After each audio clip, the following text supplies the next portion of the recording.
Төв цэнгэлдэх хүрээлэнд өнгөрсөн жил хиймэл зүйлэг дэвсэн улсын баяр наадмын бүхий барилдааныг зохион байгуулсан.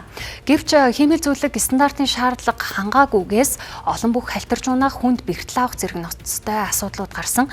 Гэвч ашиглалт арчлалтын асуудлаас үүдэн хиймэл зүйлэг тарих болоод таримл зүйлэг суулгах боломжгүй болжээ. Үндэсний баяр наадам эхлэхэд одоогоор 2 сар гарангийн хугацаа үлдсэн байна. Тэгэхээр одоогийн байдлаар үүсэж байгаа асуудал гэвэл цэнгэлдэхэд хиймэл зүйлэг дахин дэвсэх үү эсвэл зүйлэг дахин ургуулах уу гэдэг асуудал хөндөгдөд байгаа юм а. Тэгэхээр одоогийн байдлаар нөхцөл байдал дээр бол одоо хиймэл зүйлгийг нь бол одоо хуулаад авчихсан. Яг энэ зүйлэгний доотлолт бол одоо 15 см зузаантай бетонн цемент байгаа юм а. Тэгэхээр үүн дээр бол одоо хиймэл зүйлэг тарилаа гэж бодоход бас ургалтын хугацаа болоод арчлалтын хувьд асуудал үүснэ гэдгийг бол одоо цэнгэлдэхийн зүгээс хэлж байгаа бол зарим хувийн компаниудын зүгээс бол хиймэл зүйлгийг ургаж тарих бүрэн боломжтой наадмаас өмнө амжуулна гэдэг зүйлийг ярьж байна.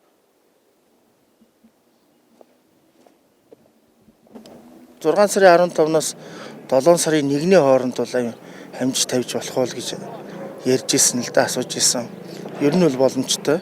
Яг нэг хоног жоох уртслаа гэхэд 20 хоног дотор бол манайх бол 100% боломжтой. Энэ хүйдлээ удагт бол манай тариалангийн талбай байдаг.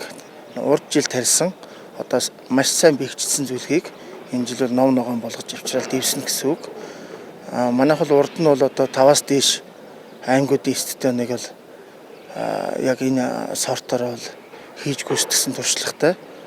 Ер нь бол миний хувьд бол бодох нь бол одоо манайх ер нь манайх шиг компани бол ер нь арга байхгүй болов гэж бодож байна. Тэ.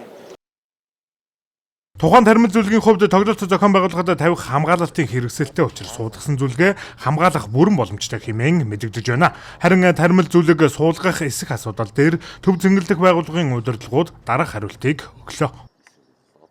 Хуучин одоо энэ хиймэл зүйлгээ бол хуулчихсан байгаа. Та одоо ороод бас дүрсээ авч болно.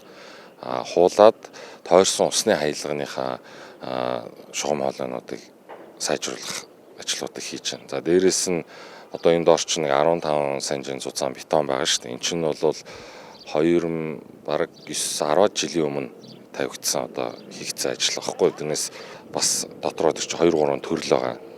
За дүүргэгчийн ямар байдлаар хийж болох юм. За тэгээд кварцын хэлсэн юмнуудыг ингээд бүх юмнуудыг стандарт шаардлаганд нь яаж нийцүүлж болох вэ? Баяр наадмаас өмнө гэдэг байдлаар л одоо ажиллаж байгаа. Судалгаагаар төв цэнгэлдэх хүрээлэнд амьд зүйлэг суулгахад ойролцоогоор 1.2 тэрбум төгрөг, мөн ашиглалтын арчилгааны зардалд нэг удаад 50-аас 80 сая төгрөг зарцуулах тооцоо гарчээ. Энэ нь улирлын чанартай ашиглагддаг задгаа цэнгэлдэх хүрээлэнгийн хувьд тохиромжгүй, харин эцсийн шийдвэрийг хотын удирдлагууд гаргана хэмээн мэдэгдсэн юм а.